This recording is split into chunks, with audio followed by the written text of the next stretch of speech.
Պարոն Դիմյան, նախ մի հստակեցում, դուք ասել եք Տողգան դասյարակետ, այսօր հասկանալ է դասյարակության բարեկրթությունն է դեր ասած, սա հստակեցեք, և հիմնական հարցը շատ քննարկվեց դահլիճում ձեր քննարկում, ձեր պետնական քննարկման ժամանակ, տարբեր պաշտոնյաների աշխատանքի, ձեր հարազատների աշխատանքի հետ կապված եղել են, ձեր հովանավորությունը եղել է թե չէ, գիտեք նաև ձեր կինն է ազգային ժողովում աշխատելու, շարունակելի աշխատել ազգային ժողովում, թե Շնորհակալություն։ Առաջին մասով կրկնում եմ, իմ նպատակը եղել է եւ շարունակում է մնալ հետեւյալը, որ ազգային ժողովի նիստերի դահլիճում առնվազն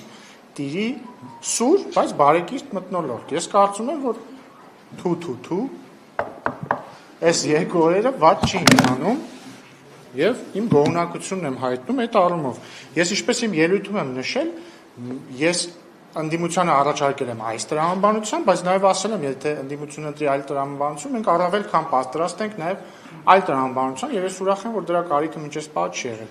Իմ կինը ազգային ժողովում աշխատել է ինձնից առաջ, այսինքն երբ որ ես դեռ այստեղ չէի, ինքը այստեղ աշխատում էր, հիմա դեկրետի մեջ է իմ կինը եւ ամենայն հավանականությամբ դեկրետից հետո չի վերադառնա այլևս ազգային ժողով։